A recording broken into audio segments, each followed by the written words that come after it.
Who are you? I am the Master of Life, ruler of the dead. Those who follow under my reign refer to me as the Necromancer.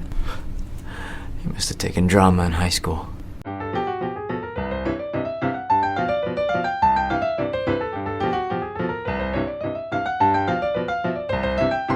Hello and welcome to Comic Book Movie Oblivion, the podcast about feature films based on comic books and comic strips that people have stopped talking about. Or never spoke about. Although these comics... Well, these comics, yeah, we will talk about the comics. I'll talk about that. We are your hosts, Jordan and Kumar, that's me. And me. And this week we're talking about Captain Battle Legacy War. Clearly swiped from Captain America Civil War. Yes, 100%. 100%, they were just like, let's snag that title. However, as I mentioned at the end of last week, this is not one of those knockoffs that's just like Avenging Force and has three superheroes. This is legit, sort of, based on a real comic book. They found a loophole. They found a public domain comic book, Yeah. and like, we're making this into a movie. And boy, was this movie something else. Okay, we'll talk a little bit about the comics first. Captain Battle was a character that appeared in comics published by Lev Gleason from around 1941 to 1942. Appeared in about 10 issues of Silver Street Comics, and then had 5 issues of his own title. Now, I hesitate to say that because he actually only had 4 issues. 1 to 3 and 5. There is no issue 4. That's just... I believe it. I believe it. This was the Chaos Days.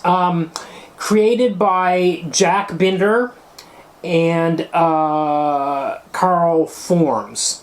Now, Jack Binder was the brother of Otto Binder, who we've talked about. Otto Binder was the creator of Supergirl, wrote Captain Marvel comics. He wrote apparently 4,400 stories for comics. Wow. Yeah. These guys were banging them out. And Jack Binder, according to Wikipedia, was the inventor of the term zero gravity. Yeah, I saw that too. Citation needed. In an issue of Thrilling Wonder Stories in 1938. I don't know if that's true, given how cockamamie these stories are and anything related to anything scientific in them. It's hard to imagine who would have this picked guy... It might have been the incidental first use of the term. Yeah, maybe. Before someone more reputable used it in a more important publication. Because he's just throwing shit out there. Yeah. It's wacky. Oh, yeah. So wacky. Yeah.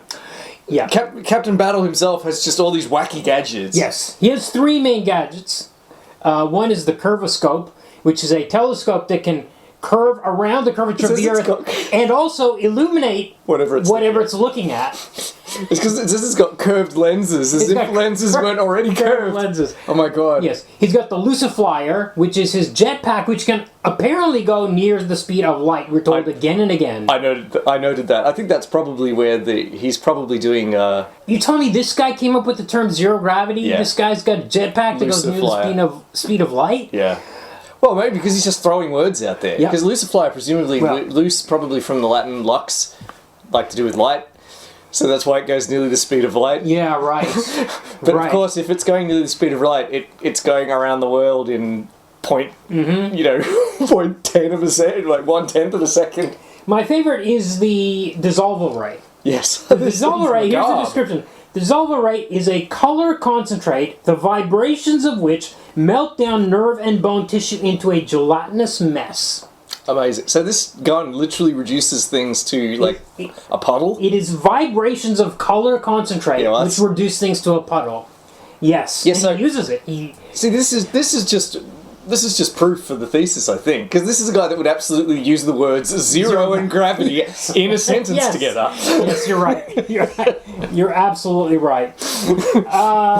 Okay, maybe I'll do this bit here. I just want to read this passage, which is quite long, which I got from Man of Tomorrow by Gerard Jones. Now, we talked about Gerard Jones because he was the rewriter of Crying Freeman, and he went to jail, and now he's not in jail. He's done his time, I guess. Yeah, right.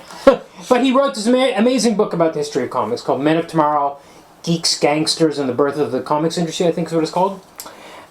So this is around 1939 when the explosion happens. 1939 to 1941, there's a huge burst of comics. And he talks about Lev Gleason here specifically. Right. So he says new comics, titles like Flash, Hit, Crack, Pep, Zip, and Speed came out of nowhere to become hits. Several comics were selling over 1 million copies an issue by 1941. Amazing. Pap that hardly anyone in the business noticed was selling 100,000 or 200,000. These are crazy numbers.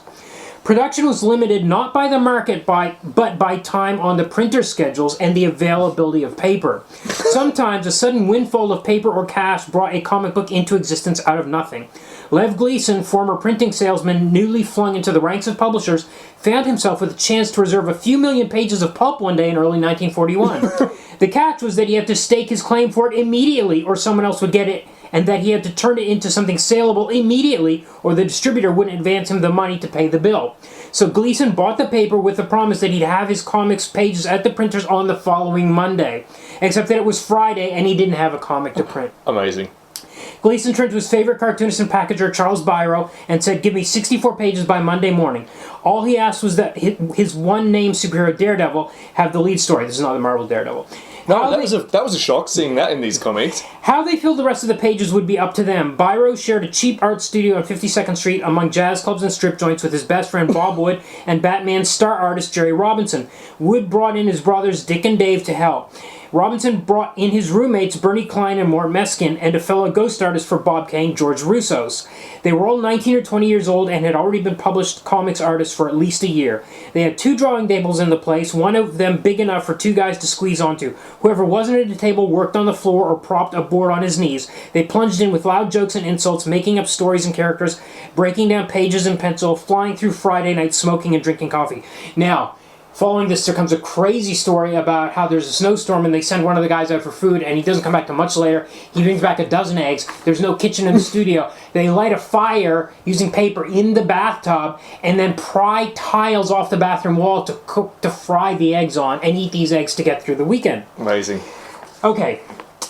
It was a weekend that captured an era. 20 years later, Robinson told the story to Jules Feiffer, who used it as the centerpiece in The Great Comic Book Heroes, another important historical book. From there, Michael Chabon turned it into... mentioned Jules Feiffer before as well. Right, and from there, Michael Chabon turned it into a passage in The Amazing Adventures of Cavalier and Clay. Michael Chabon, Yep. famous for screwing Star Trek. Yep. Commerce, luck, and youth had never come together so perfectly to create a moment so evanescently American. It paid off, too. The comic book they made that weekend was a mess, but it was loud and colorful and full of fighting heroes. And here and there, from the seediness and haste, emerged those moments of unannounced beauty, a perfect line, a living figure, a composition of nearly accidental grace that are so heartbreaking and so liberating in junk culture. Gleason ordered more issues of Daredevil. Biro, Wood, Robinson, Meskin, Klein, and Russos kept working. The good artists, even the just decent artists, were getting more jobs than they could handle. The work was relentless, Feiffer would say. Some men worked in bullpens during the day, freelance at night. A hard job to quit at 5:30, go home and freelance till 4 in the morning, get up at 8 to go to a job. 18 hours a day of work, sandwiches for breakfast, lunch, and dinner. An occasional beer, but not too often, and nothing any stronger. One dare not slow up. But even the worst, youngest, rawest artists were getting paid to draw. Some could only finish their pages by copying other artists, so that, as Feiffer said, you'd find 9 pages of swiped Milton Caniff next to 9 pages of swiped Alex Raymond. But there were publishers hungry enough to buy anything. The schlock houses were the art schools of the business, working blind but furiously, working from swipes, working from the advice of others who drew better because they were in the business 2 weeks longer. One suddenly learned how to draw. So this is the state of the industry. Yeah, despite that glowing prose, this doesn't sound like a system conducive to art. No. However, the other thing about Lev Gleason was he was a legitimate communist that printed communist propaganda and distributed it. And in fact was called before the House Un-American Activities. Wow. And arrested because he refused to turn over the documents they asked for. But he also, you'll maybe notice or didn't notice, these are some of the only comics from this era that actually have the names of the writers and artists. They've signed their names. They were allowed to sign their names. Yep. And apparently he used to take them out and have meals and drinks with them, and also would cut them in on profits.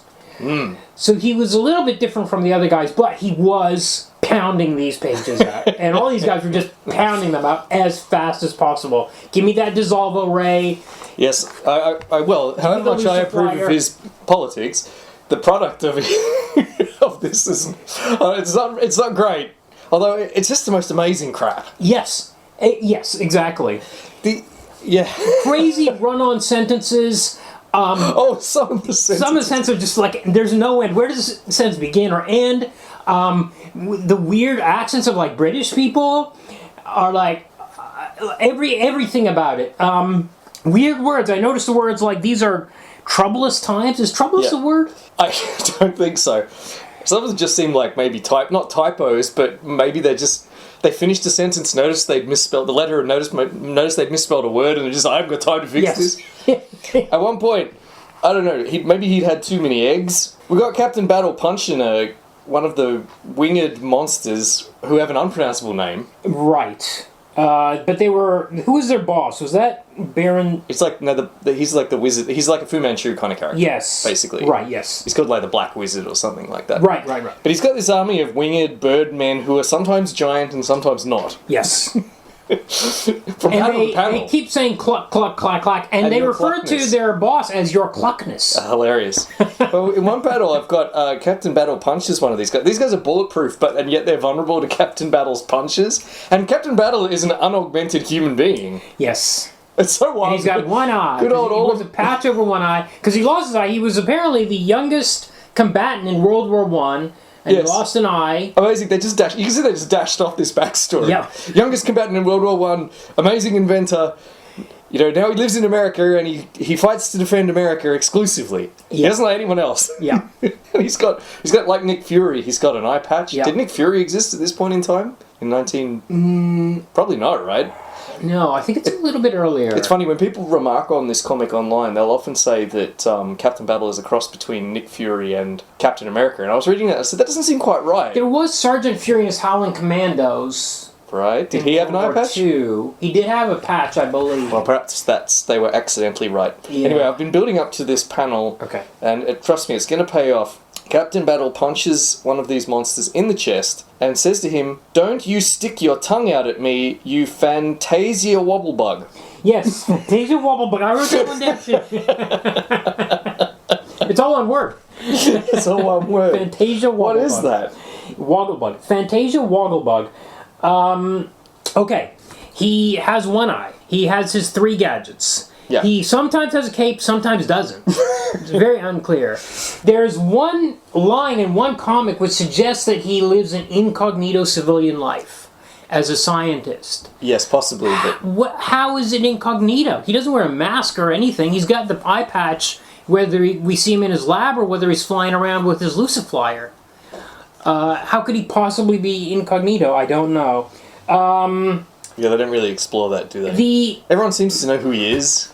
Yes. Well, that's typical. There's enough time to build up his legend in these comics. We just throw in... He doesn't get an origin story, really. His origin story is a really, really long caption. Yes. At the start of each issue. That's right. Where it explains that it's very important that we know he was the youngest combatant in the American Expeditionary Force. So not in the whole of World War One, because there were some really young people in World War One. Yeah. Like, I think the last Australian veteran of World War One to die had enlisted at age 13 or something. Wow, right. So he was 12. Fucking young. Yeah. Captain Battle was 12. Well, we are creeping up on World War II, or I mean, it is happening in the European theater here, and the Asian theater. He goes to help the Chinese at some stage. I found some of these quotes by the Brits here. Blimey, you can't shoot these coots. They only laugh at you. Oh, flawless. Absolutely flawless accent. And then the Birdman punches him out and says, clack, clack, cooey. Is his response. The Birdmen are regular people that have been changed into Birdmen by... The Black Dragon. By the Black Dragon. Yeah. Who's a wizard. Yeah. But also they're vulnerable to radio waves. Yes, which are straight beams that if you cross them, it's like a laser beam in like a heist movie. Yes. Where if they cross the beams, it like... Or radio beams. Yeah. Radio beams were in Tailspin Tommy as well, do you recall? They were guiding the bombers. Shit, yeah, right, yeah. Radio beams must have been very much in the public mind at the time. Because this is contemporaneous to that movie. Yeah. It just seemed weird that it weren't... Like, you think radio waves... I guess waves aren't the problem, it's beams. Yep. It's direct beams. Yes. it ends up that a lot of the villains will be vampires that are Nazis in disguise, mummies that are Nazis in disguise, Skeletons. zombies that are Nazis in disguise, skeletons, yes, that are Nazis in disguise. It just happens again and again, and there's a head. There's head guy. It always turns out that they're wearing bulletproof vests and they've got glow paint on. Yep, because they're invulnerable to bullets. Like, people will be running around going, they're ghosts, they're zombies, they can't be killed. My favorite one is and often they want to steal stuff that American scientists are working on. Yep. My favorite one is when an American scientist is attacked by these vampires, and he says, his response is, when they walk in, it's a bunch of guys just wearing these leotards, right? And he says, vampires as large as men. I couldn't understand. What did he mean, vampire bats? These were men in leotards. They didn't look like vampire bats. Vampires usually... They looked like ballet dancers. It was so strange. Vampires as large as men. Fantastic. The leader's always Hair something. Yes. So the leader of the Skullmen was called Hair Skull. Hair Skull, yes. Yeah. It turned out they were wearing masks, except somehow the masks magically made them into skeletons because you could see their necks, and their necks were just vertebrae. Yes. But then they took the marks off and they were... How does any of this work? And they had... the skull masks had spikes on the top. Yeah. Like the spiked helmets, the pickle halbers. And the leader of the zombies was called Hair Death. Yes, and there's a Dr. Dracula at some point as well. Shows that must have been the head of the vampires. There's a guy that shows up called Baron Doom, who's the world's cleverest spy. And I can't remember what he was there. I think he was there to steal some invention or wanted some money or treasure or something. But They always want to steal something. He shows up. I think it's treasure, and he shows up at yes, it's definitely treasure. This guy's found a treasure map, and the Baron Doom, the world's cleverest spy, shows up to steal the map. And he's like, I'm going to steal... He says to the man and his daughter, I am Baron Doom, the world's cleverest spy. I'm stealing this map so our homeland can have the money for the war effort. Yep. It's very much... If you were the world's cleverest spy, would you tell... Would you announce it? Civilians what you were doing? It's comics non-stop stuff like this. Just non-stop nonsense. Although it's like Tailspin Tommy, it's of its time. Yeah. Because it's very preoccupied with war. Yes. With nationalism. Yep. With preparing for war, with spies, with industrial, with military espionage. There's a strong isolationist streak running through it. So Captain Battle exclusively sort of fights for America. Like he sort of like basically says in the text he doesn't care about. He says it out loud all the time. He says, "Well, I'll help you British guys this time. I'll help you Chinese guys this time, but I'm going back to America. Yep. Because I need to take care of the homeland." Yeah. Says isolationism is nothing new in American politics. What else? He'll often be yelling about American punching. Yes. Yes. So that time for some two-fisted American punching. Yes. Here's a gift from democracy, he says when he's about to shoot this guy. It's just the most amazing jingoism. And, I mean, it's pretty plain. I mean, he's pretty plainly an XP for Captain America. Yes. Yeah. Yes. And he, besides the cape that appears and disappears at random, he does wear a Captain America outfit. He's got red pants, blue top with a big white star on it. Yep. A couple of issues in, ends up with a sidekick named Hale. Hale Battle is what he... Well, by the way, Captain Battle's actual name is Sam... is it Sam Battle? No, he's the protagonist of our film. Yeah. God, what was his first name? But it's his name. It is his name, so, yeah. And then he's got a secretary named Jane Lorraine, who is sometimes there and sometimes isn't. She just appears and disappears. She's pretty feisty. Yes. She's a plucky secretary, although she's hardly in it. Right. And then, so this kid just flies around with him all the time. They often have to rescue each other, one or the other. They don't really care about... Jane doesn't get captured a lot to be rescued. It's usually the kid or Captain Battle who are getting captured and have to rescue. But otherwise, there's usually no plot twists. The plot twist will they will go to fight the bad guy, one of them will get captured, and then the other one will have to rescue him, and then it'll just be fisticuffs until the end of the story. Yeah. And the bad guys will be... Sometimes he melts them with his horrible gun, Yes. which would literally turns you into a puddle of flesh. Yeah. It's pretty macabre. Yeah. He doesn't bust it out a lot, probably because its effects are so horrifying. Yeah, it's definitely like it has pre-code. It's pre-comics code special effect there of melting people. It would not fly. It does jam a lot, his gun too. By the way, Lev Gleason he was the guy that came out with the title, I think it was Crime Does Not Pay. This is a huge, big title in the 40s and 50s with crime in huge letters. And when the comics code came out, it was like, you can't have crime in the title. And that was like his biggest seller. That was like, I think, the thing that really shut him down. Yeah, so definitely that Dissolvo Ray probably wouldn't fly in later years. Code, right. Yeah. Yeah, and that's about it. Is there anything much else to say about them. They're just nuts. Yeah. And transparently, like, bolted off, as you've established with that amusing vignette, and just kind of like very cynically kind of cashing in on this comics craze, which is growing at the time, and specifically the need for kind of like two-fisted superheroes in the mold of Captain America. Yeah. Is he a superhero? Yeah, 100%. He wears this outfit for... Yeah, he is, because he's got the outfit, he's got the gadgets. Yeah. He's 100% a superhero, I think. He doesn't... We don't know if he has a secret identity or not. There is a weird... Since he fights under his own name, it's a bit of a stretch, isn't it? It feels like maybe they threw that in and then decided not to follow up on it. It's weird. Well, there's a note in the Wikipedia. I didn't read this story. I read almost all the stories. Certainly when I got to his own series, I started kind of flipping through them.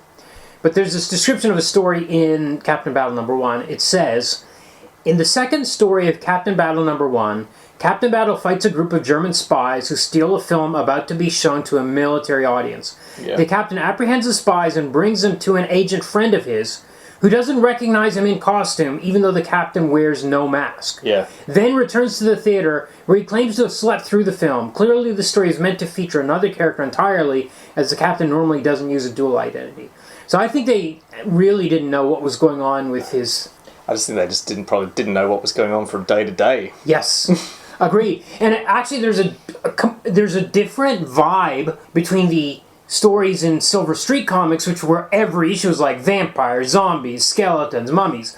When you get to his own series, they're weirdly like grounded, and he hardly has to be there. Like there's this one, I read the first story in there, and it's this kind of torch singer in Germany she's in France, and she's forced to sing German songs for the German troops. Right. But she escapes, and they get her to broadcast like the Marseille... Marseillaise? Yeah, the Marseillaise from the sewers. And the Germans are just like, where's this coming from? And then they're distributing leaflets and inspiring the French. And the Germans are like, where's this being printed from?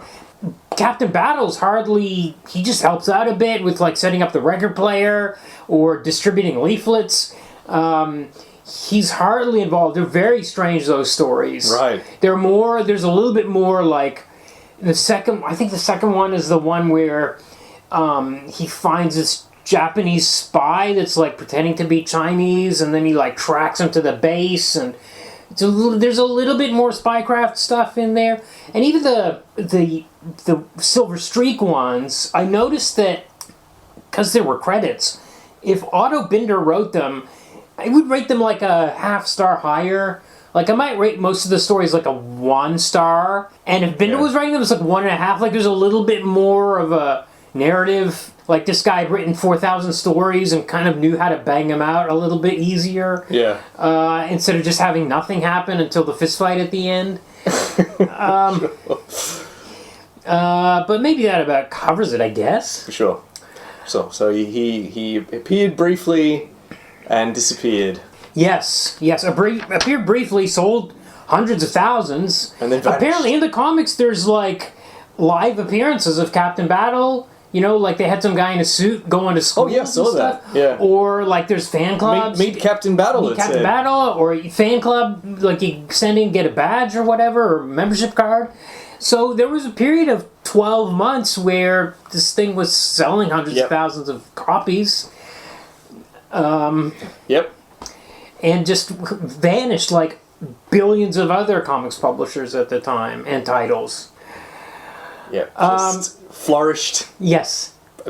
like hothouse growth, you know. Yeah. Flourished briefly and then died and became the loam for the next one. Yeah, and then died so hard that it fell into public domain. Well, yeah, because he's never since appeared after that. I think there was an Image comic that came out that was all about public domain heroes, and I think he was like one of them or something like that. Oh, yeah. So that's about it. Nobody reading about that. Yeah, but he was already in the public domain. And there were a lot of Captain America knockoffs. Yes. In fact, I think Fighting American was another like Jack Kirby creation, and that's why when we were looking at what to do this week for the start of Hanukkah. Yes. I was like, let's do Captain Battle, because I thought it was one of these Jack Kirby, his own self knockoffs, and I thought I was confused with Fighting American because there are like dozens of these. Well, he's very definitely a Captain America knockoff. Yeah. He's got the star on his chest, the red, white, and blue, and the unashamed kind of like pro-Americanism. Yeah.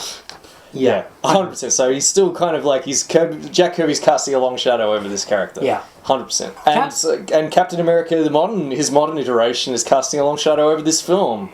Yes. Oh yeah, absolutely. Like I said, the title taken from Civil War. Yep. This movie's an hour and 20 minutes long, shot on video. It really was like watching Birdemic or something. This is on a Neil Breen level of movie making. 100%. And in fact, I kind of looked up like that one of the actresses. We'll talk about them, but like there was this character Jane, who's like the scientist's sister. I looked her up, and she had like 67 credits on IMDb, and they're all movies like this. Yes. So there's Amazing. There's a whole ecosystem. There is, exactly. Yeah. That's exactly it. Yes. There's this whole culture of these movies that we're not watching, but they are just popped onto Prime or whatever, and somebody's turning them on. People's working, you know, people, all the same crews are working on them all, the same production companies are making them all, and the same actors are appearing in them. Because there's not much information about this movie online, except for people reviewing it and laughing. I did another IMDb kind of deep dive looking at all the actors' various projects to see if there were any that had appeared in anything else we've done. They hadn't, but I did notice that they were all appearing in the same movies. Yes. And the director, David Palmieri, I noticed is mostly a grip. He's got like 100 credits as a grip, that's his real including job, on Eternals and Lucifer, 17 episodes of Lucifer. So this is a guy, he has a real job, right? Yes. Like a day job. Yes. And this is his side hustle. That's right. Directing schlock. Yeah. He did, so... he directed, David Palmieri, as you said, his main... You have to kind of click through just to get to his director credits on IMDb, because he's hidden them. Yes, right. He wants you to see his grip work on these important films. Right. But, you know, you click, you turn off the technical roll box and click on the director box. Yeah. And these other movies come up, including such classics as Disaster Wars, Earthquake versus Tsunami. Yeah. Which came out in 2013 as well. The tagline, whichever one wins, we lose. That's the tagline from AVP. Yes, it is. Jesus. Another one, Snake Club, Revenge of the Snake Woman. Okay. Great thing about these two movies is half the actors that appeared in Captain Battle appeared in those two films too. Well, including our lead and the woman who played Jane Storm, Cohen or something. You know what though? I feel that makes me feel good about this. I feel like these people knew each other and were like, let's just make another one of these things.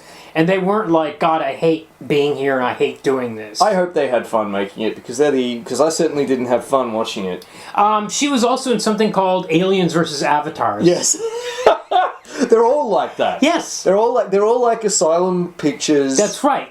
But this I wrote down one, a bunch of them. As I said, is not Alien. This is based on Captain Battle. This is so weird. Yes, this isn't one. This is so weird. Yes. Well, they got like I said, this is a loophole. Yes. They got lucky. Yeah. You know, normally they're making rip-offs with, you know, like characters with the serial numbers filed off. Yeah, yeah. You know, The Incredible Bulk. Yeah. They literally have, one of these production companies that made this literally has a film called The Incredible Bulk. Yeah. No. Yeah. Let me read you out. Okay. Now's a good time to bring this up. So there are 3 production companies associated with this movie, credited as helping to produce it. St. James Films, Sterling Entertainment, and Tomcat Films. I went through all of the films that Whoa, they made. okay. All right. So St. James Films has 10 films listed on IMDb. One of which stands out is called The Black Knight Returns. Which came out in 2009. Okay. Sterling Entertainment. That one has 95 films on IMDb and has apparently been active since the 1980s. Okay. But some of its classics are Furious Road, 2014. Great. Shot just outside LA, I'm sure. Yeah, they all are. Yeah. This one was. 1 Million Babes BC. Right. They're also shot where Kirk fought the Gorn. I'm sure. Camp Blood, Clown Shark. Okay. That one came out just last year. Okay, great. So did 1 Million Babes BC, actually. Okay. And something called the Bikini Car Wash Company. That one was 1992. Great. Tomcat Films, the final one, has 22 films on IMDb. It's a production company started by someone called Ted Chalmers. Remember his name. In 2008, Metal Man. Okay. Okay. A year after Iron Man. Yep. In 2012, Jurassic Shark. Okay. And that company also made... that company was also a producer of The Black Knight Returns and Disaster Wars, Earthquake vs. Tsunami. Wow. So they're all just about jumping on the zeitgeist. Yeah. Well, can you even call it the zeitgeist? It's more like, do you know how in nature you have poison arrow frogs, and then you got frogs that look like poison arrow frogs but aren't poisonous? Right. Adaptive mimicry, I think it's called. But how does this work? I mean, I talked to Stephen said about this when we talked about Carnosaur, which Roger Corman put out right after Jurassic Park. Yes. And it's like, that was like during the Blockbuster era. Now these movies are coming out on Prime. They're not on Netflix. They're showing on Prime mostly. Yep. This one's vanished. I had to buy it from DVD Lady, which is my source for anything like this that I can't find anywhere else. Yeah. Well, it's just about tricking a kid or a parent or being really addicted to that type of movie and not caring about the quality and just not, you don't have to imagine lots of people. That's probably. I think we're exceptions to the rule. I think people that like care about. I think most people just plant their butts in the seat in front of the TV and just watch whatever and don't evaluate it in any way. That's depressing and probably the likely answer. But I want to imagine it's reverse poison arrow frog. Right. So they sit down and they see it and they think, oh, great. Yeah. It's going to be another Marvel movie. Yeah. By the time they've bought it, it's too late. Right. Well, I think what that is, I always assume, but I don't think you can make enough money from that because you're right, my assumption was that you send Grandma to the store. Grandma, comes back you're sick in bed. Metal. Grandma, please go to Blockbuster and get me Iron Man. Grandma comes home with Metal Man. Yeah. And you're like, oh, Grandma, this isn't what I wanted. You bought the poison arrow frog. Right, but that's not enough. I don't think you sell enough. You're right. I don't know how this industry works. It's fascinating to me, though. When I looked through these credits, I was just like, holy cow, this is incredible. Okay. Here's my first question. Before we talk about the first frame of the film, what do you think the swastika per minute ratio is of this movie? Because within 10 seconds of your first frame, you get to see a swastika. Yep. An old guy coming out of a building. It says, and we get a title card which says, somewhere in rural America. And this old guy comes out to his Jeep, and there's a swastika. Somebody stuck a swastika, printed out of their printer, stuck it on a piece of paper in his Jeep. And he grabs it, and he sees the car driving off that did it, and he gives chase. Yeah. And then the car that is driving away starts firing at him. He's got his gun. He's holding a handgun out the side of his Jeep. They start shooting at each other. The sound effects are hilarious. And as are the muzzle flashes, because you can't even call them special effects. They're home computer fire effects. It's like Birdemic. Yeah. It's like those home computer birds. Yes. You get home computer fires. Yes. Donna, it looks like on like a Windows XP machine, maybe. Yep. Hilarious. I was laughing so hard through all of this. They're not pulling the trigger. They're not even really bothering to... Whoever's doing the effects or editing hasn't bothered even to sync up them They're not even simulating recoil Yeah. by moving their hand up and down. Yeah. The gun's just going bang, bang, bang. Yes. Also, I want to talk a little bit about the audio in this movie right here. Yeah. Oftentimes, you really can't hear what actors are saying, and yet a bunch of it seems to be ADR looped, because sometimes their lips don't match, which means, okay, they recorded this later, and yet we still can sometimes hear them, sometimes can't hear them. Nobody's mic'd. No, nobody's mic'd, and they don't have a boom. No. So it's just, I think it's just the microphone on the camera. Yes. On the camcorder. I agree. That they recorded but it for with. some bits, they were like, okay, we're going to re-record your stuff, and not this other person. Maybe they couldn't get that person back to record. Especially the necromancer she goes into a whisper all the time, and you can't make out what she's saying. I'm like, why didn't re-record her stuff? Well, she's got like 100 credits, so she's off working on NCIS working. or something. That's right. She's off doing something. She's not coming back for woman ADR. on Yes. an NCIS. Yes. Okay, so he gets in this big firefight. This motorcycle drives up. It's all real Neil Breen stuff. Whenever somebody's in the car shooting, you only see like it's angled up. Yeah. So the car's not driving. It's just the camera's shaking a little bit to indicate that this person on a motorcycle is driving. When we see a car driving, it's going about 20 kilometers per hour. Yeah. So that it doesn't go past. And then finally, the old man's car gets blown up by a rocket launcher. Which is just a tube. Yes. Which we could actually see through. That's right. We could see the trees through the rocket launcher. Until they did the clip art fire coming out of it. Yeah. Then the car blows up in the... again, it's just... like the digital flames... Digital's overselling it. I hope we're getting across just how crap this looks. Yes. It looks like they did it in... It's only a step above MS Paint. Yeah, it looks like they did it in Microsoft Word, if you ask me. It's crazy. Like they used the Wingdings font to put the fire in this movie. It is crazy. I was laughing so hard. Yeah. Now we get opening credits. We've had a lot of, by the way, we've had many more, because the scene ends, we see a Nazi flag, like the swastika flag on the ground. Yep. So this is 2 minutes into the movie, so we've had two swastikas. Yep. Crazy. And I think they're like the guys had tattoos as well, the bad guys that were driving away.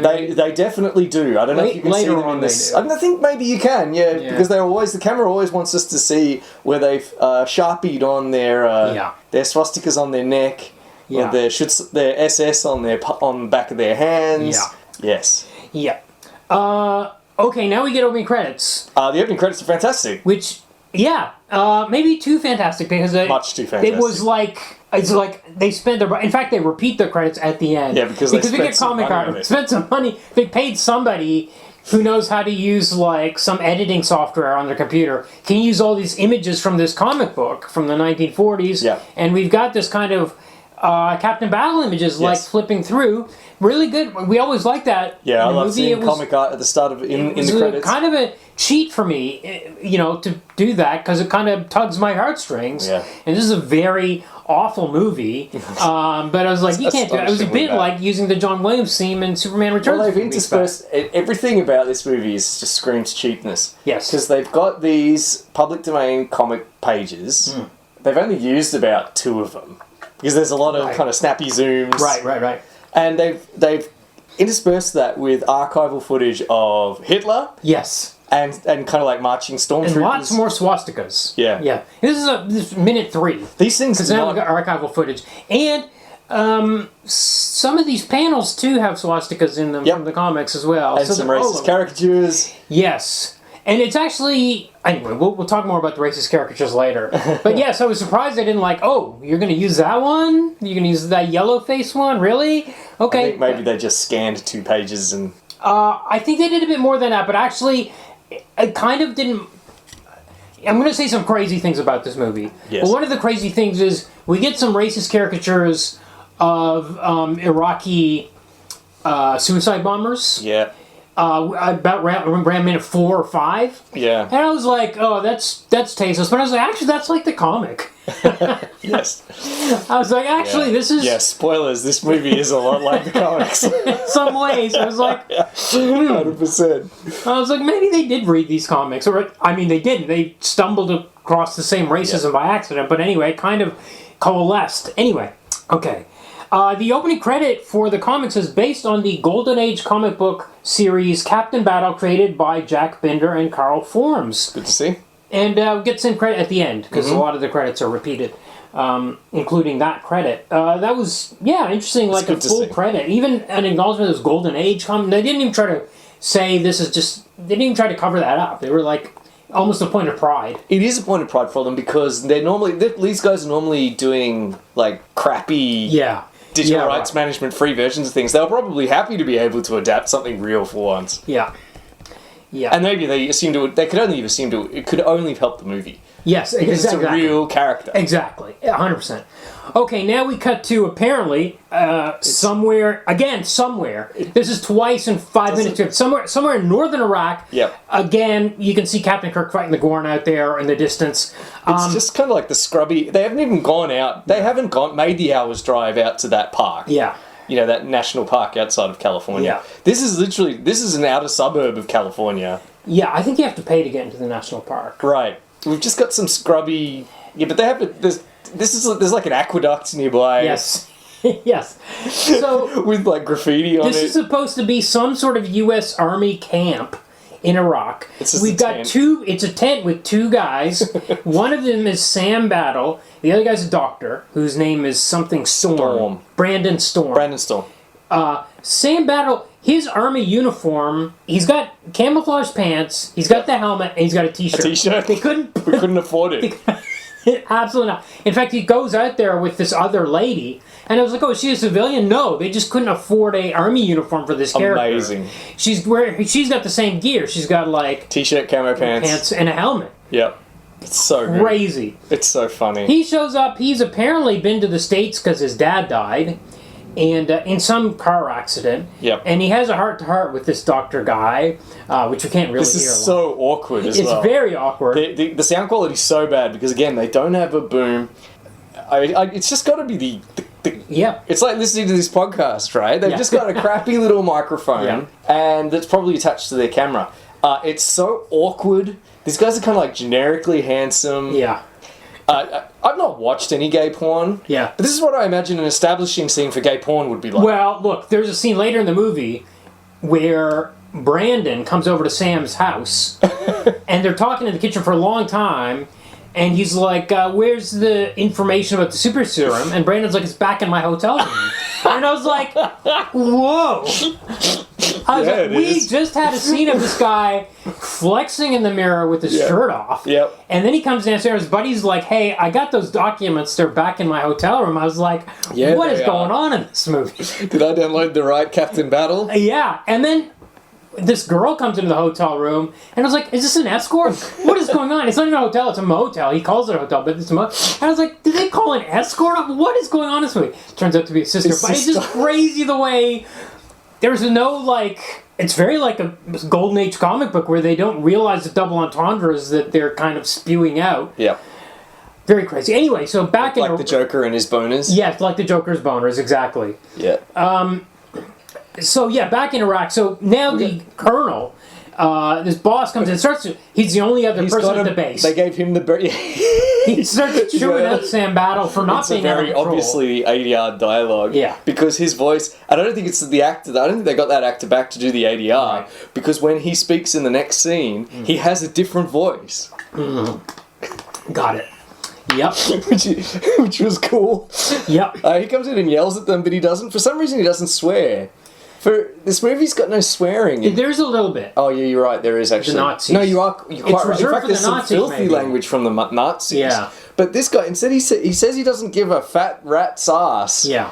For Captain Battle's not Captain Battle's Sam Battle's excuses. Yeah. But what's happening here? Like, Sam has been away because his dad died, and he's just arrived back. He walks back into this tent. We don't see anyone else except for the doctor. And then the colonel comes over and starts chewing him out for not being on patrol. Yep. I'm like, didn't you just see this guy walk in? He just came back from his dad's funeral or whatever. Anyway, he goes out on patrol with this girl. Yep. And they're attacked by some... Suicide bombers. Who yell Allahu Akbar and... non-stop. again and again. That's the only thing they can yell. Yeah, because they're not Arabic. It's just some brand they're dudes from regular California. guys. Well, they're all wrapped up. That's right. They might be white dudes from California. I'm sure they are. You're right. You're absolutely right. They stab him for some reason. So they're just blowing themselves up. So he's injured, but they do blow themselves up, but nothing happens. That's right. We just get the MS Paint. That's right. That's right. The They clip didn't art blow up. fire. They were next to the aqueduct and didn't affect it, I guess. I guess it was defective. It was a dud. Yeah. They get shot, they blow up, but then so they take Sam Battle back to base, which again is just the tent. The tent. In a field. Just one tent. And he's going to die. He's going to die. And the colonel comes over and says to Brandon, he says, hey, I know you've been working on that secret serum. Use it right now. It could save him. Yeah. I have a lot of questions. Later on, it's revealed that Brandon's been working on this healing serum in secret. It's not part of his work for the army. And the army's hasn't noticed that he's doing this or doesn't. And does it? Well, I have noticed. They the allowed colonel it. knows. Yeah, the colonel knows, and the colonel hasn't reported to his higher ups or It's anything. just what he does in his spare time, I guess. He works on And they're the like, serum. cool, you're working on a healing serum, cool. And the government has no interest in this product that he's making. In fact, only a Nazi necromancer takes interest in it later on in the movie. So yeah, he's injected with the serum. There's some crazy special effects here that are just stock special effects. Yep. It's like a Starfield or like looks like a screensaver. Yeah, basically. Exactly. 3 months later, we see Sam Battle flexing in the mirror, a bit like Tobey Maguire in the first Spider-Man. Yes, it is like that. Except we're told it's 3 months later, which is actually probably enough time for him to get into shape. Yeah, right. Which makes it slightly less impressive. Yes. Like, if it had been 3 days later. Exactly, because when Brandon comes over and says, how long did it take you to get into that kind of shape? And he says almost overnight. Well, why did we send this 3 months later? Why not just send it 3 weeks later or 3 days later? I did find an interview with the star, Cuyle Carvin. Okay. On a website called Research My Trash, published in 2013. And in that he said, they asked him how did he prepare for the role, and he said, one thing I can tell you I did to prepare was that I shaved my chest. Right. Because he's definitely got a shaved chest. Yeah. He also asks, when's the last time you saw a hairy-chested superhero? Wolverine? Yes, and Henry Cavill is Superman, which was this year. Man of Steel was 2013. Yeah. He had a very hairy chest. He did indeed. Yeah. Okay, so as he's looking at himself in the mirror, he looks at where his wound should have been. Then we get a flashback to a scene we saw 60 seconds earlier. Like we forgot. Yeah. Amazing. Okay, so his buddy Brandon comes over for the first time, and first time he's seen him in 3 months. So they're back in the US. Yes, they're back in the US. How did he get? Yeah, whatever. He tells him about this. Very long conversation in the kitchen. There's lots of scenes like this. Often a bad sign. There's a very long kitchen scene in Birdemic. Yeah, but Birdemic isn't Birdemic a piss take, a deliberate piss take? No. He thought he was making a good movie. Oh my god. He thought he was making a legit movie about global warming. Oh my god, that's amazing. Yeah. I thought it was satire. No, the second one certainly is. Once he knew that people were making fun of the first one, the second one is exactly the same as the first one. Okay. And deliberately has bad sound, deliberately has all the things that were people made fun of it, laughed at the first one, he put in the second one. Got it. Because he kind of got the joke. Got it. Very long scene. And also, we had the crazy kitchen scene in Ethan Green as well, where it's like, why are you handing this videotape over? And the kitchen's like, this is a bad sign in your movie. You're spending too long with two guys talking to each other. About so many exposition scenes that go for about 5 minutes each, and they don't have good sound. No. And there's no subtitles, so I don't know what's happening a lot of the time. Yeah. In this scene, the only thing I remember about this scene is that Brandon Storm tells him the name of the serum, which is called the BS serum. Yes. Because it's Sam Battle, Brandon Storm. It stands for both of their names. Yes, but even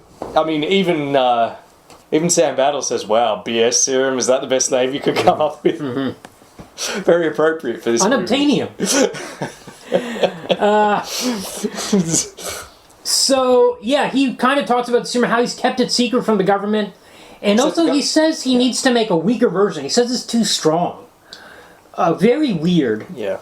Why would you? Yeah, I remember that too. And he also says it's going to end up curing blindness and curing deafness, like all sorts of stuff. It's like really absolute magic that he's been working on in his basement. Yeah, it's a panacea. Yeah. Just like the super soldier serum from Captain America, really. Yeah.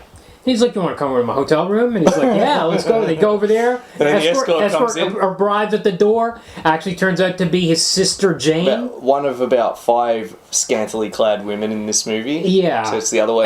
Kind of maybe slightly, maybe the best actor in the movie. Maybe. Yeah, 100%. She can act. Yeah.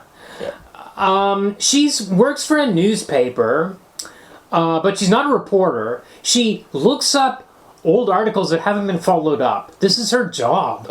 I actually wish this existed in the real world. In the current news cycle of where you hear about something for one day or one scroll, you scroll past it and you never hear about it again. I was like, this should be a real job. Cool. Yeah. Anyway, cut to strip club. Here's why the video got flagged on YouTube. Blocked. I didn't watch the movie before I uploaded it. I uploaded it and I was like, and it got flagged 18+. And then I googled it said rated PG. Google AI, you are incorrect about the rating. Completely incorrect. No, this is a strip club scene. Jihad. Yep. Yes. With it's like a montage. So sometimes she's got her top off, sometimes she doesn't. Yeah, there's definitely a pair of breasts. It reminded me 100% of Barbed Wire, because that had that montage strip scene. Also reminded me of Erotica, which had the fake strip club set with the stripper in it. Yes. So fake stripper all-star this week.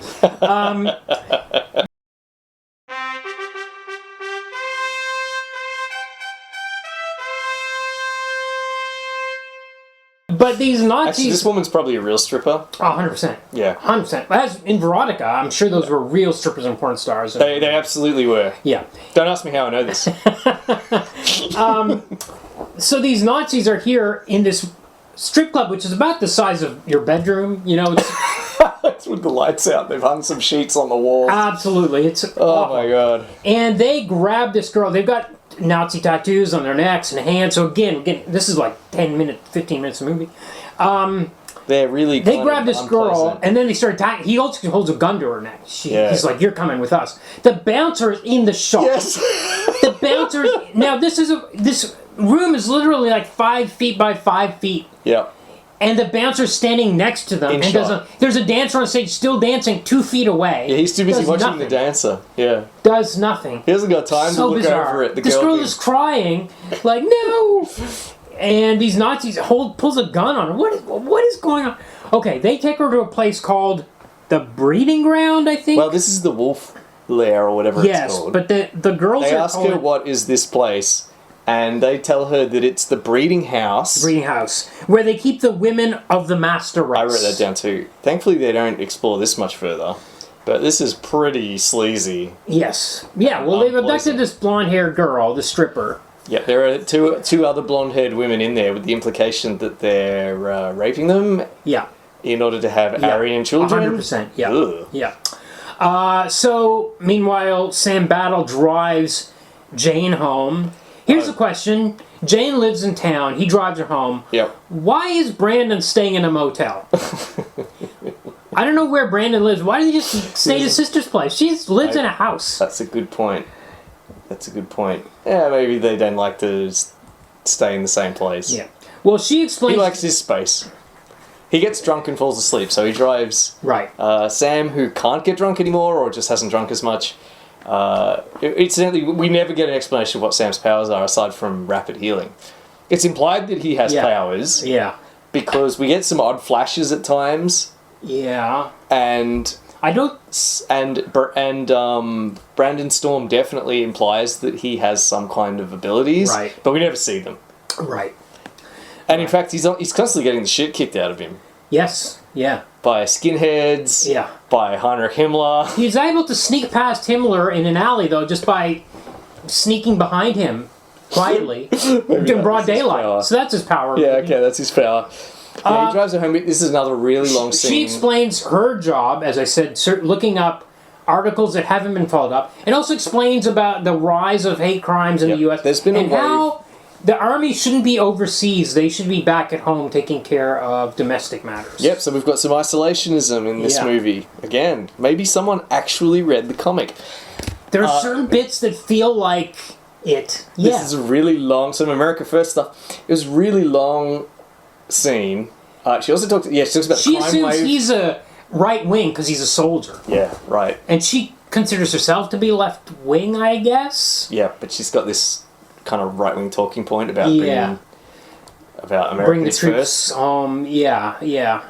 Amazing. Yeah, and she explains that there's the town's been basically taken over by neo-Nazis. Yes, the Hooded League. She mentions. Right. Yeah. We never see this Hooded League. No, they never wear hoods. They do wear balaclavas during the rocket launcher expensive. scene. It's expensive to get that cost. They could only afford one Nazi costume, and that's going on Himmler. That's right. But after he drops her off, one of my favorite bits, there's a car parked next to him, and this guy's got his hand out the window, and it's got a swastika on it, Yes. and maybe hate tattooed across the fingers. And Sam sees this guy and absolutely pulls this guy out of his car and beats the shit out of him. I love this. Yeah, just for having a Nazi tattoo. You got a Nazi tattoo? Fuck you. Yeah. Just pulls the guy and starts wailing on this guy. I was like, yes. He's not hey, what's your deal? Or just doesn't give the guy a dirty look. He just starts beating this guy up just for having the tattoo. It's okay to punch Nazis, kids. Yeah. But then his buddy shows up and they both start pounding on him. Yeah. This is the first of many scenes where Captain Battle gets his ass handed to him. Yes. By the way, does Captain outright Colonel? Is he a Hell captain? no. Oh, okay. All right. Colonels are higher than captains. Right, Yeah. okay. Okay, now we get a flashback to the rocket launcher scene. Yeah. But then it turns out it's a dream that Sam has, and he wakes up. Okay, how... Now, we learn later that this guy, the old guy, was his dad. Yeah. And Sam believes his dad died in an accident. Yeah, car It's crash. Jane that tries to convince him, actually, there were suspicious circumstances around your father's death. Yeah. Because she talked to this reporter that knew him. Yes. So why is he having a dream about his dad being killed by neo-Nazis with a rocket launcher? As a flashback dream that he did not witness. I was writing these things down, and eventually I just gave up. Because is there any point in interrogating the plot of this movie? Because the whole thing is a complete mess. Yeah. But you're right. Why is he dreaming about a thing he didn't witness and doesn't know about yet? Yeah. Yes, doesn't even know about it yet. That's right. It's a premonition, I guess. That's one of his superpowers. He's got premonitions. Right. Got it. So he has to pick Jane up and take her back to the motel to her brother. When they get there, the room's been trashed. Yep. There's a swastika spray painted on the picture. Yeah, another swastika. This is like the 50th swastika. Yeah. And the brother's missing. Yep. And all the papers And all his notes are gone. Yep. Yeah.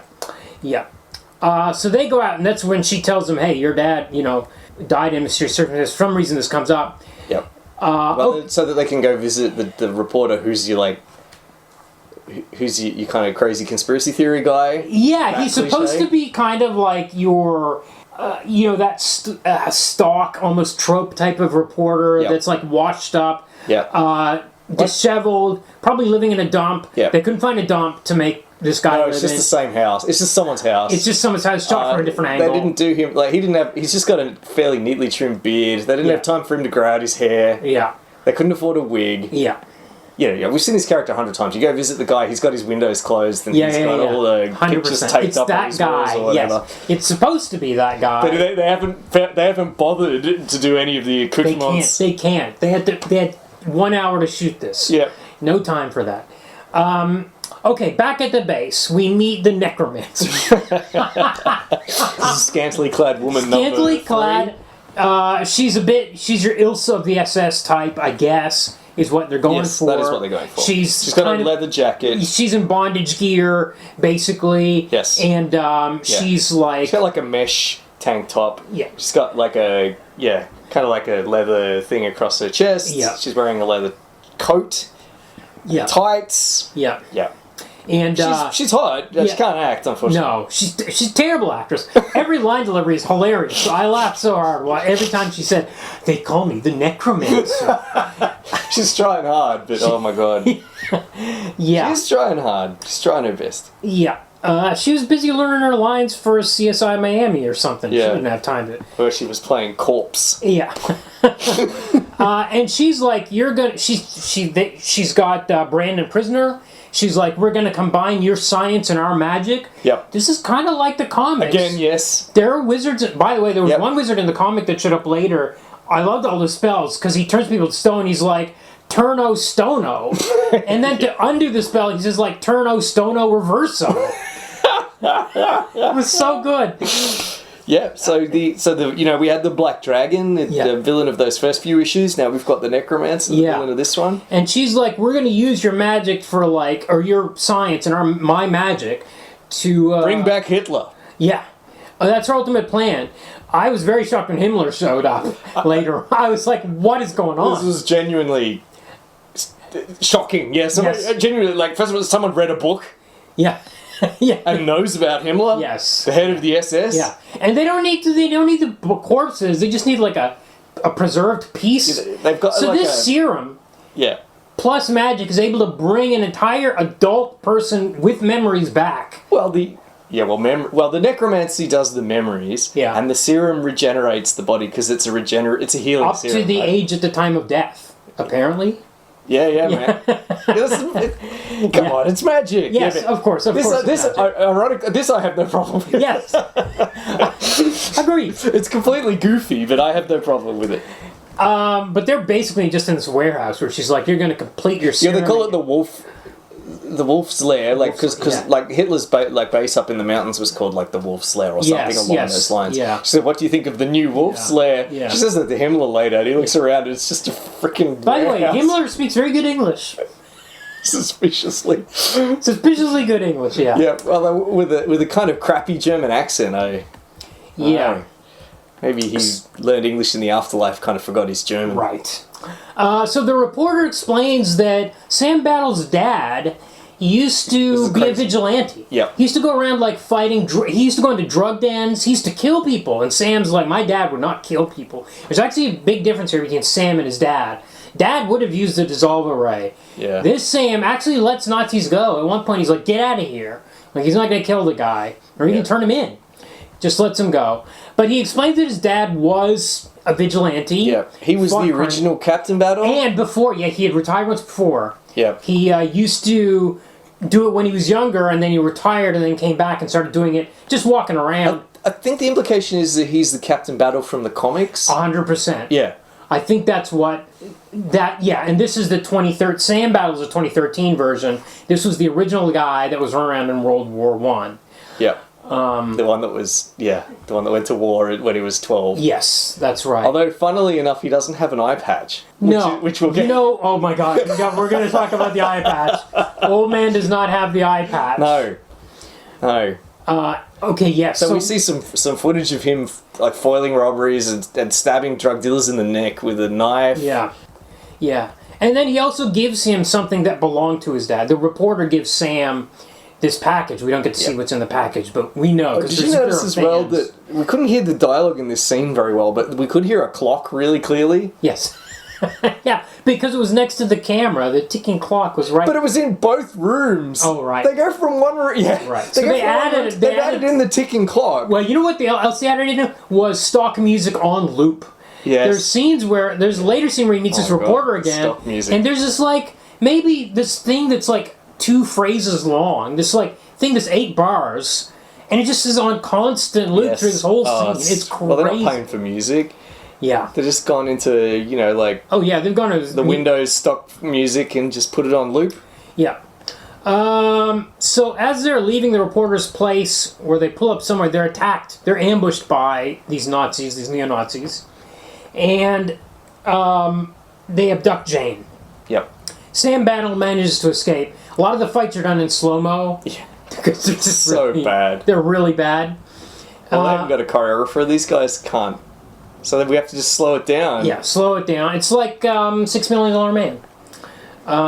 To show that how hard he's fighting, you just got to slow that shit right down. Looks terrible though. Okay, so I think he tries to call her at this stage. Maybe he tries to phone the reporter. I'm not sure. But this is the last that we see of him for a minute. Now back at the Nazi base, because Brandon wouldn't work on the formula, they brought his sister in. Yeah, they're going to torture her unless he does the formula. Danger Flight. We had this in Danger Flight 2 weeks ago. Oh yeah. Where Oh my God, you're right. The bad guys were trying to get the plans for the plane with the radar. The good guys wouldn't do it, so they brought in the girlfriend. They abducted the girlfriend to force them. Wow. So not. Oh my God, that I completely missed that. I failed to make that connection. So not only did they read a comic from 1941, they watched Tailspin Tommy Danger Flight. That's right. Wow, these guys really did their research. Yep.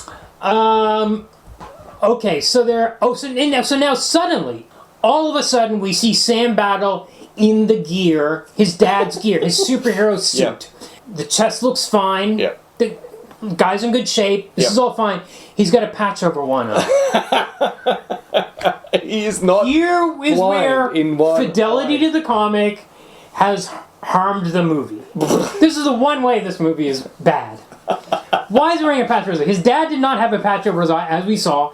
His eye is not hurt in any way. He's only inhibiting his own vision. Yes. By wearing a patch. Yes. He's ruining his own depth perception. Yes. What is the point of this? It was so weird. There's no explanation of why he needs to wear a patch. If we at least saw Dad wearing a patch over his eye, we'd be like, okay, he's doing it in homage to his father, as a tribute to his father. No, he just found an eye patch in the bag. And maybe the reporter had it left over from laser eye surgery, and he accidentally put it in the bag. Yeah.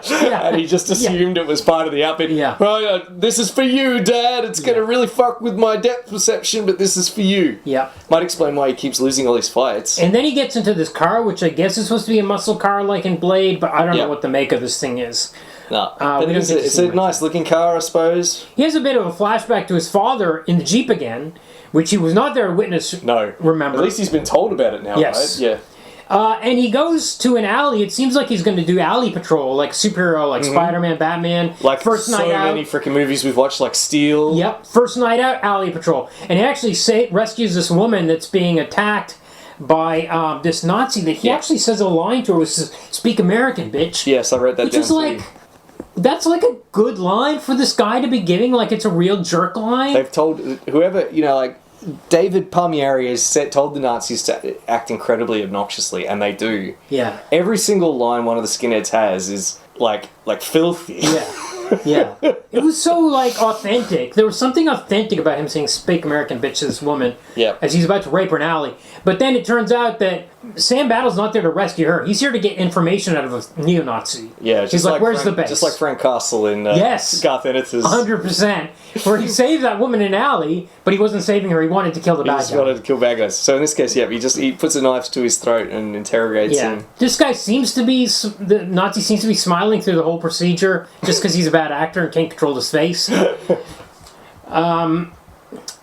Okay, so the next day I think it's the next day, we meet Himmler at the Wolf Slayer. He's just sitting in a chair going, "Tell me about the world, like, what's going on?" And she's like, "I'm going to bring Hitler back." Yeah. The Fuhrer. They keep calling him... They don't say Hitler a lot. Yeah. I think they're just tiptoeing around it a bit. They're really coy. They do say it a couple of times. They do say it. They do say it, but they're coy about it a lot. It is weird. Which I don't really get. They call him the Great General. Hitler's not a general. Like the captain. Yeah. They're just... and of course the Fuhrer. Yeah. Himmler, amazingly... Okay, he has what looks like red food dye on his face. Yeah, right. Yeah. Yeah. They've just painted his face red. Yeah. So that he's like... There's no reason for him to have a red face. Yeah. Except, I guess, to make him like Red Skull. Yes. Right. Who of course is a villain in the modern Captain America movies. Yeah. But he doesn't look anything like Red Skull. He doesn't even look like the Red Skull from the Captain America movie we reviewed way back when. Yeah. It literally just looks like he put watercolor paint on his face. Yes. It looks completely washed out. Yes. This isn't like grease paint. No. Right? No, yeah. It's a thin film. It's so weird. Of pink. And weirdly, he spends most of the movie in an alley just outside the Wolf's Lair. Sometimes he's monitoring these guys doing push-ups. I'm watching neo-Nazis doing push-ups and he's complaining that they're not fit enough. Yeah. He's in broad daylight alley most of the movie. Almost every scene he's out there. And then another scene is the one I mentioned before where Sam Battles escapes the Wolf's Lair and sneaks past him just by walking behind his back in broad daylight. It's just it's a weird image to see this guy hanging out there. Yeah. You know, yeah. Well, he's wearing the only Nazi outfit that they could afford. Yes. They went down the costume store and asked for your finest Nazi uniform, please. Yeah. So he's getting lots of screen time. You know, so because of the uniform, because they paid for it. Also, by the way, in her office, she's got like guns mounted on the wall. Did you notice this? Like shotguns and things, just like hanging on the wall like posters. Right. She doesn't have like a cabinet to put these guns in or something. Very weird. No, she doesn't have everything about this movie is weird. Shouldn't she have like necromantic items? Yes. Well, we can't afford that. Yeah, exactly. We've just got the guns, the prop guns. 2 or 3 guns. Which made of a single piece of molded plastic. Yeah. That we gave our extras. Yeah.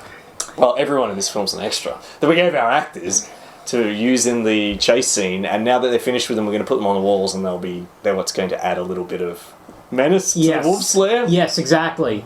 Right. Sam Battle goes back to the reporter because he's not sure what to do next. This was weird to me because we'd seen him in uniform. We thought at this point normally he's already been out on patrol. At this point from forward, he's supposed to be the superhero. Yeah, this scene is completely in the wrong spot. Him going on patrol should be after this scene. Yeah. It was so confusing to me that he went back for more advice. For more of his origin. Oh, yeah. By the way, we haven't talked about 1 or 2 times in this movie, which is what makes it weird. We get swipes when we get scene transitions. So, for example, when they were going to go to the hotel at the start, he says, let's go to my hotel. Cut to a scene of them driving on the street. Then so we get a swipe of a comic book page across the screen, and then they're in the hotel. Wait a second. You already cut from the house to the street without a transition. You could go straight from the street to the hotel, or use the comic book transition more than once. I think it's only used like once, twice in the movie, where they have this. It's not even used as many times as the postcard gimmick was used in Red last week. Yeah, exactly. It's used. It's very weird that you only do that trick. Everything about one this time movie is weird. Okay, now where are we? He's back with the reporter again. Yeah. The cagey reporter or the eccentric guy, whatever he's supposed to be. Yeah. They have another really long conversation. Yeah. That it's difficult to hear. I'm starting to check out of the film at this point. Yeah, even though it's only an hour and 20 minutes. And I was laughing my way through the first half hour of this. Oh, yeah. It's definitely funny. Okay, so we're almost ready to bring Hitler back, I guess.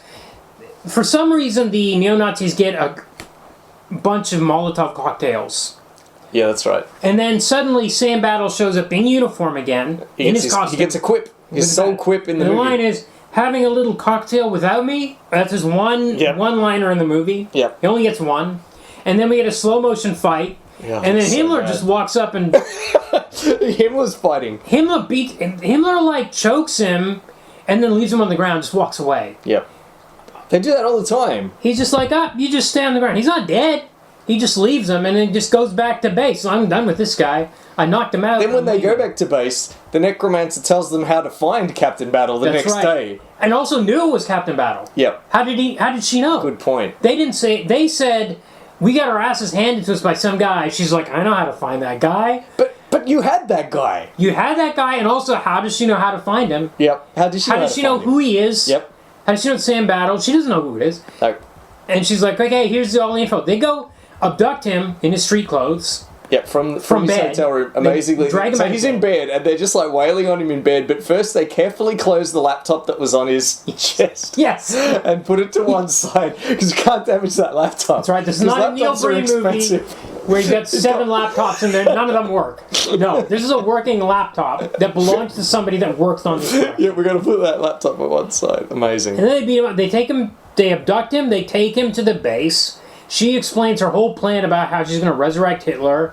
He manages to untie himself and escape so he can go back to his house, which has been spray painted. And he talks to a reporter again. The reporter's like, I'll call the cops. So much like the Tailspin Tommy movies, cops are going to show up at the end. So everybody's going to be there. He gets back in his costume again. Yeah. to go back to the Wolf's Lair Yep. and have a final showdown. Meanwhile, the girls that have been abducted manage to kind of escape and beat up the bad guys Yeah, a there's little bit. another sleazy scene where our neo-Nazis go up and unfortunately one of them says, "I want the short one this time," which implies Right. that the ladies have not escaped sexual assault. Right. But luckily the ladies turn the tables on them Yeah. and they turn their backs and they start hitting them on the head with pipes or we get something. 10 seconds of comeuppance, basically. Yeah. The cops show up. Well, first of all, he has his showdown with the necromancer. That's right. It's a very, very awkward showdown where he just happens to strip off her jacket. Yes. So we can see her in a leather miniskirt and so on. Yeah. This scene is all the action scenes in this movie are incredible. But this one's particularly awkward. She says that we've got cells all over the country. America is corrupt. A bit like I Frankenstein, where she had all those bases all over the world. Yes, it was like that. It made me think And of that. I'm like, actually. wait, so he's beaten this. She actually gets away, leading to sequel bait. Yeah. But she has to fight Himmler in the alley in this. Oh, it's amazing. This scene is so awkward. She mentions that she's got the cells. Yeah. America's corrupt and it's just a matter of time, and then she just turns to leave it. He just kind of awkwardly grabs at her coat, pulls it off, then sort of grabs her throat, and then Himmler comes out of the shadows and shoves him. Shoves him, yes. Crazy. I mean, a soft shove, like you're shoving your brother. Yeah. Like, hey, that's my action figure. Yeah. Just shoves him instead of like clocking him, like punching him. Very bizarre. This actor's choice to I'm just gonna shove this guy casually. Whatever, one take, can it, it's fine, move on to the next one. Yeah, and then she has some sort of anti-serum which she claims she made Brandon come up with. Yep. Which is supposed to undo his healing serum. Yep. I guess it would Bring him back open to his normal, wounds or something. Or kill him, I don't know. Make him not super anymore. Right. She makes her getaway. He picks up a stick, a broken stick, which Himmler falls on, stabbing himself. Now, normally, in this kind of thing, when you stab an actor like that, the thing goes through, you shoot it in profile. Yep. It's like a high school production of Hamlet. Yeah. You hold it on your armpit. Yeah. He falls down, and the camera lingers for a very long time on his back, and this guy holding this piece of wood in his armpit. The camera's just looking at it. Yeah. I'm like, you're not supposed to shoot. That's not how this works. No. It only works if you shoot it in profile. Yeah. Crazy choice Amazing. to just show. Look, here's how we did the effect. He's just. I'm not holding sure I his arm. want David Palmieri working on my film as a... Well, if he's the grip, I suppose he can't do too much harm. Yeah. So what actually happened to? What was the serum that got injected into him? Okay, we get a really convoluted kind of explanation, which I think maybe the writer thought was clever. Okay. But basically, how it goes is he says, she made me make a reverse serum, and I knew I had to make the reverse serum or they would hurt my sister. But I didn't tell her what reverse serum I made. I made a reverse serum for the weaker version of the serum, Ah. not the stronger one, which he'd already injected. Okay, that was very complicated. Yeah, it is. Couldn't follow it. But then this is the end of the movie where they're on the couch, they're in the living room just chatting to each other. Yep. And then we get freeze frames on each character giving us their names. Jane Storm, Yep. Brandon Storm. These aren't the actors' names. No, These are and the then names of the Sam characters. Battle is Captain Battle. And then we get the end credits where the word assassin is spelled wrong twice. Incredible. And we get those same Incredible. comics pages, Yep. same flip. Yeah, we paid some guy for those. We're going to have them twice. Yep. Unbelievable. Yep. Wild, and that is our movie. Okay, do we know any other fun facts about it at all? Just as I mentioned, I found that interview with the guy. They asked him, about the movie. Here's how he described it. So think of the mega blockbuster Captain America, and then take away the $200 million budget and big special effects, and then add in the present day and some hot half-naked women, and bing bam boom, Captain Battle Legacy War pops out. This is him selling the movie. yeah, Incidentally. right. Yep. Yeah, and they asked him how did he get involved, and consistent with what we described, it's because he knew the actor that played Jane Storm, Marlene Mc'Cohen. He said they were already working on some other project together, some web series. She knew the casting directors and producers, so she knew everybody involved. And she just basically... She's also listed as the stills photographer in the credits. Yeah. Yeah. It's just this very incestuous ecosystem of people making these rip-off movies. Yeah. She basically just went to the director or whoever and said, hey, bring this guy on. He's one of us. Right. And that's what happened. He said, whatever she said worked, and I was happily presented with the role. Yeah. So budget, no idea. Yeah. You know, if it was more than $10,000, I would love to know what a movie like this costs. What does an Incredible cost? What does this cost? I wish we had these numbers, actually. Yeah, it would be interesting to know. Yeah. Can't cost much. No. And also, why is it not on Prime? Well, it's on Prime Australia. It might be available in North America, actually. It was a straight to DVD, straight to streaming kind of deal. Obviously, this is not. So we're breaking our own rules here. No theatrical release, but that's okay. Those rules are becoming cloudier and cloudier as the years pass. So of course we have no figures for box office because there aren't any. Right. As for the budget, God, who only knows? Like, they clearly spend as little as possible. They don't even have good equipment. They don't even have microphones. They don't even have proper cameras. Yeah. So in lieu of trivia, I looked up some reviews. Okay. Some funny reviews, which I will read. Here's one that appeared on IMDb. This movie has a lower IMDb rating than The Hottie and the Naughty, starring Paris Hilton. Need I say more? Incidentally, this has an IMDb rating of 1.3 stars. Whoa. Which is about the lowest I've ever seen. Yeah. That is unusual. Yeah. None of the other movies I looked at, Bikini Car Wash Company, Furious Road, 1 Million Babes BC, Metal Man, they all had higher ratings than 1.3. Not much higher. Right. Often only a couple of percentage points higher. Right. But this was the lowest I have ever seen. Yeah. Here's another one. It's pretty obvious that they blew the entire budget on the car and the chicks, with nothing left for the effects or editing. Yeah. This is all from IMDb. Nazi strippers, actors that look like they should be in porn, bargain basement special effects, dodgy costumes, and really silly music equals Captain Battle. Yeah. Here's another. In the climax, when Captain Battle said it's battling time and then he battled everyone, I legitimately cried. He did not say that. That's clearly a reference to Morbius.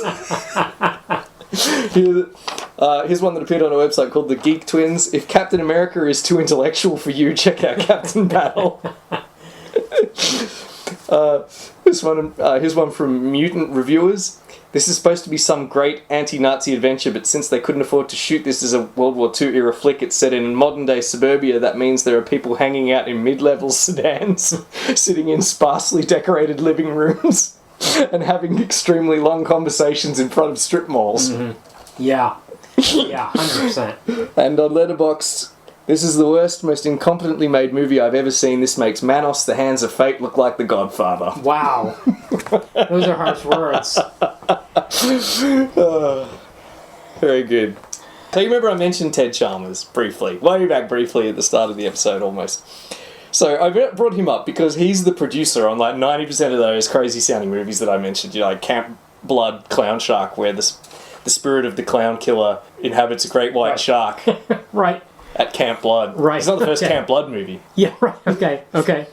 You know, I mentioned him because guess what else he was the producer of? A film that we've had already on the podcast, a film of the same caliber and almost the same genre as Captain Battle, Legacy War in the year 2000, or was it 2002? We covered it just a couple of weeks ago. Okay. It was Faust. Unbelievable. Oh yeah, that had sound problems too. It sure did. But it was shot on film. Yes, it was. And had like real special effects. And it was shot not in California. No. It was not shot outside LA, it was shot in Spain. Yeah. Okay, we gotta rate these things. Yeah. Okay, these comics are bad, but I am fascinated by the historical place of them. I'll say that about it. But you don't need to track the. I think our description is enough that you know what these are. They're just the most amazing crap, as I said earlier. Yes, amazing crap. Yeah. But it's nay, yeah. Yeah. In fact, I would say the movie's amazing crap too. I think this movie's awful. It's a nay, but I had a good time for the first half hour of it. Especially the first half hour. Oh my god, it's so funny. Yeah. But if you pick any element of filmmaking, any aspect of filmmaking, name it. Yeah. Sets. Terrible. Yeah. Editing. terrible. Yeah. Acting, Yeah. terrible. Script, terrible. Yeah. Music, awful. Yes. Action, bad. Yeah. Special effects, woeful. Kind of basic technical elements to Yes. do with production, like microphone, Yeah. picture quality, the sound quality. Every single thing is absolute rock bottom. Yes. But I would say if you're the kind of person that likes watching The Room or Fateful Findings Oh yeah. or all those kinds of movies, this is probably, I mean, part of the problem with this is that it's not as bad as those as well. Like, it doesn't have the hubris of a Neil Breen movie. Oh yeah, that's part of the problem, and I think that's why it's only good for like half an hour of it. Because it's incompetent the same way the whole 80 minutes of it. Instead of being a new shocker every 5 minutes, like, what just happened now? It kind of wears out its welcome. Yeah. But I would say, if you can find some clips on it, like I've uploaded it to YouTube, just watch a bit of it, because it's... Watch the strip club scene. Yeah. Or, Oh, yeah, but stop watching when the Nazis get Just sleazy. watch the first 5 minutes. The amount of, like... even the first 5 minutes is crazy. Yeah. Just to see the... Yeah, watch the computer first 5 effects minutes, and definitely. Just Oh my God. a number of swastikas that appear. It's just wild. Yeah. Absolutely. Okay, adaptation. This is yay. You know what? I was like, as I was reading... In every way that matters, this is just like the comic. Yes, as I was reading the comics, I kind of had a vague idea what the movie was. I was like, there's no way it's going to be like this, because we've got vampires, we don't have werewolves, we have mummies, we have skeletons. Yeah. Then the movie comes on, and we get to the necromancer, and I'm like, holy shit, we're doing it. Yep. We're got doing reanimated corpses. This is this thing is like if Lev Gleason had to make movies, this would probably be it. Yep. We've got super science. Yep. And we've got magic. We've got a villainous sorcerer as the enemy, just gender swapped. Yep. By God, we've got racism. We've got racism. We've even got America First style isolationist nationalism. Exactly. And even his eye patch, which makes no sense, is like a lot of things that don't make sense. Yep. Like the cape. The appearing and disappearing cape. It's reminded me a bit of that. And even in terms of how and why it was made. Yeah. Made quickly and cheaply to capitalize on a boom. Yes. In the same industry. Yes. By superhero mimicking. Comics. Yes. Yeah, if we're going to mimic Captain America. Yeah. Yeah. Exactly. Yeah, it is exactly. We're going to rip off Captain America. Was I talking about the comic or the movie? Guess what? It's both. Yeah. They're both ripping off Captain America. 100%. Yeah. Yeah, so that's yay for me. It's a yay for me. I think those are the same scores we had for Veronica. Which brings us to our next question, of course. Yes. Is it worse than Veronica? I'm going to say yes, because I would watch Veronica again for its incompetence and goofiness, and that an artist like Glenn Danzig should know better. He's seen movies, he creates art for consumption, he should know better, and just completely screwed with Veronica, we have the hubris that you mentioned, yes, right? Exactly. So Veronica is, you wouldn't call it camp, but it's approaching camp because he thinks he's making high art. That's right. It's so much overconfidence in it. Yeah. And yet it's just the most, the sleaziest schlock imaginable. Yes. This is also sleazy schlock. Yeah. We've got boobs, we've got grimy, kind of like dialogue from the neo-Nazis that made me feel a bit dirty. And yet on top of that, we've also got the fact that it's a cash grab. Yes. Which pushes it below Veronica. Yeah. Agreed. So, so along with Flat Slags, this is worse than Veronica. Yes. Yes, that's right. That's right. Okay, please like, rate, review, subscribe. You can contact us through the email address which is in the show notes, or you can send us a DM on Facebook or Instagram or Blue Sky, Threads.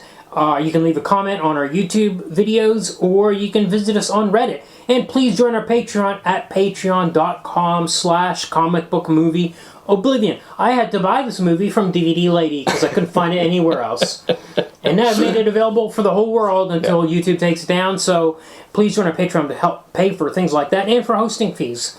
Okay, next week, it's going to be our Christmas special. We're going to do Batman Returns, 1992. Excellent. Haven't seen it in a long time. Me neither. But I will say it has my favorite single moment in any Batman movie. Oh. Don't tell us what it is. I won't tell you. I want you to, when you watch this movie, try to see if you can spot it. I think you will I think you'll figure it out. Okay. It's probably about 3 seconds long or 4 seconds long, but to me, it's of any of the 15 Batman movies, it's the best single 3 seconds, and I think you'll be able to figure it out. Great. All right. Well, we'll get back to you on that.